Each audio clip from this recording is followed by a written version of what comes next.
What? What do you love? Yeah, who is that? Oh, you love Kate. All right. Well, don't be creepy about it. All right. Welcome, everyone. Okay. Fantastic Four. Josh, let's start with you.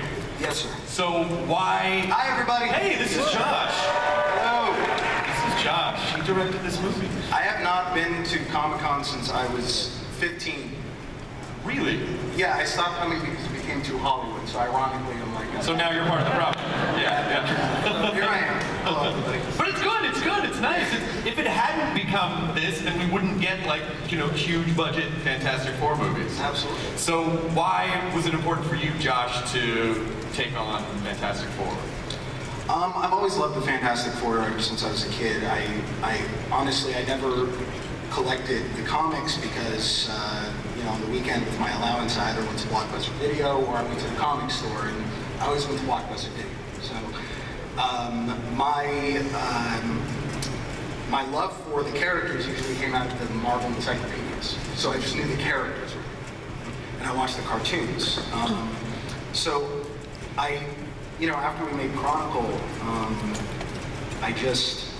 I wanted to tackle the same subject again, but in a more, as a movie, not as a found footage film. And I just thought that the Fantastic Four would be such a great opportunity to, as a new film, to explore a side of those characters that I'd never seen before, which is the more tragic origin that kind of, you can kind of see in the first year of Stan Lee and Jack Kirby, Fantastic Four, where it's more of like a monster tale. It's more of a transformation. Yeah. Simon, what was your experience and involvement? They actually, Emma Watts, who's president at Fox, called me when we were finishing Days of Future Past. And I was in Montreal shooting that movie, and she was like, "Do you want to come work on Fantastic Four?" And I also grew up actually loving the Fan Four comics. But I sort of was a little burned out on superhero movies, and I felt like I needed a break. And she said, "Just talk to Josh." And so we got on the phone, and Josh pitched me his vision of what the movie would be: a more grounded, dramatic, emotional, character-driven story that, like he's been saying, and we said all through photography, like it was more science than science fiction, and that it really hooked me. So I wanted to do it just the way he wanted to do it. Miles, how do you approach Reed Richards? Well, I think anytime you're playing a real person, and I've done it a few times, but no, I consider Reed Richards very much a real person. That there's so much history to that person, and there's just so much material out there. So you kind of want to cipher through a little bit. Josh was sending me books like Quantum Physics for Dummies. For Dummies, yeah. Yeah, and he was sending me all this material. But yeah, you approach it very honestly, and I just love the opportunity for it. It was not something. I kind of joked around a couple of years ago saying, I guess I'll do a superhero film at some point, and then Spider-Man came and went, and I thought that was it. But just to be a part of this cast, specifically the Fantastic Four, I just think it's really interesting, the people that we assembled for it, and Josh's vision. It's cool, man. It is a very cool film. It's not just people blowing things up, which is great. You're going to sit in that theater, and I think you're really going to be just drawn into this world and the mood that we're kind of playing with. Great. Kate, you are on fire. You can do anything you want. And so what made you go, I want to do Fantastic Four. I need to be Sue Storm. Like, I need to make this happen. That's very nice, thank you. Sure.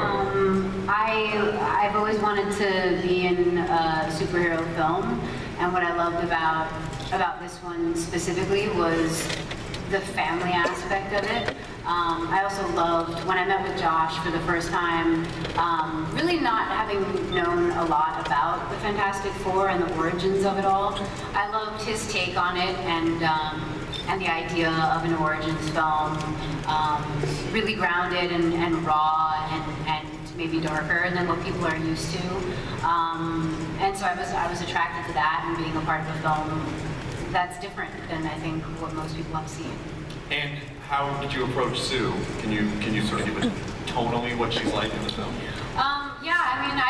similar to Miles, I thought, you know, one of the main things that we are trying to do is make these superheroes feel as relatable as possible. And, you know, in the film, you meet all of us before we have our powers. So you really get to know who Sue is before she has this ability and before she really knows how to use it. And so that was a challenge, but I really relied on the script that Simon wrote and all of the research and everything that Josh brought to the table and all of his ideas as well. Great. Michael, what was your favorite part about working on the film? Oh man, it's like living out a childhood dream, you know, being a big comic book fan, you know, and being able to put on that suit and, like, you know, playing such an iconic character. And getting a chance to work with these guys again. You know, I've worked with Miles before, I've worked with Josh and built that relationship and that chemistry. And it was an amazing experience, man. It was pretty cool. I mean, you know, you're always going to be that guy. Like, people are always going to look up to you. They're always going to. This character is part of you now. And did that enter in when you took the job? Did you realize that, you know, that was part of the responsibility? No, 100%. You know, definitely. You know, you got to respect the history and the legacy of Fantastic Four, being Marvel's first family, and we tried to stay true to it as much as we could. You know, we're very thoughtful in the process of making this film. You know, what the fans were thinking, what they wanted to see, you know, the expectations, and also being, you know, something new, a modern version of, you know, a family. And it's pretty cool. I think you guys really enjoy it. Excellent, thank you. Jamie. Yeah. What can you tell us about Ben Grimm? First of all, hi, how are you? This is Jamie Bell. You're probably familiar with him. You look great. It's my first time here, so be gentle.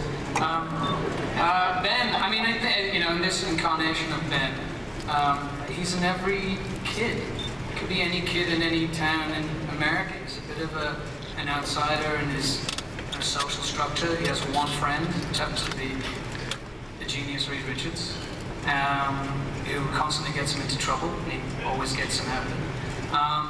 And I think he's a bit directionless.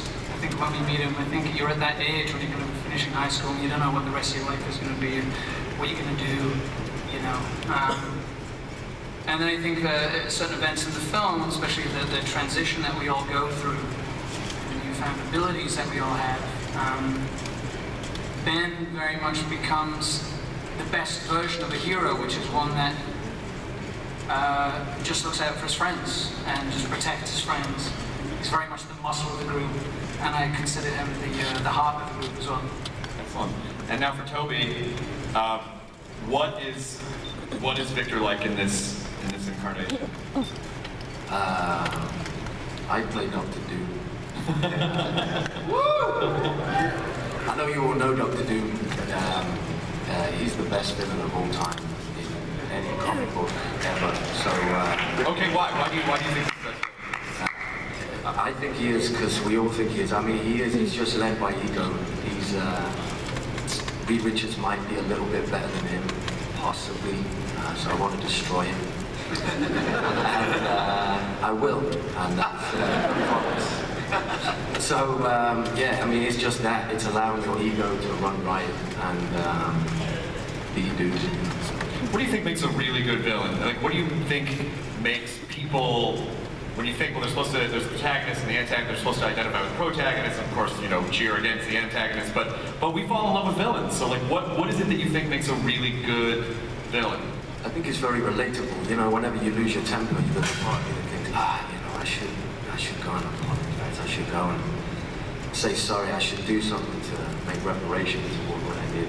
But the best thing about being a villain is you just find a twist so that you're always right. It's a great way to live. I mean, not in real life. Just as Dr. Doom. Excellent. And so, Josh, Yes. from what I understand, we're going to get to delve a little, like, the origin story is a little more in depth than in previous versions. So can you talk about that for a second?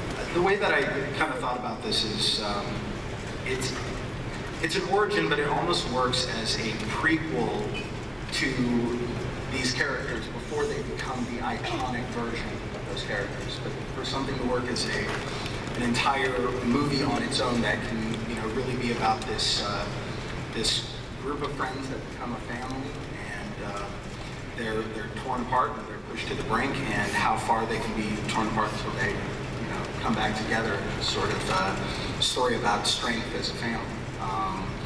So, yeah. And is the movie completely done now at this point? Where are you in the process? I think we're completely done. Yeah, we're. I'm just out of the mix stage, like literally a few hours ago. So. Oh, really? So you came right from mix to here? We're finishing in the next few days. Well, I'm very happy to tell you that we actually have the world premiere of the final Fantastic Four trailer that we're going to show you guys. So again, don't take video. I'm going to turn this hall around and take everyone's phones. Are you taking video? Don't take.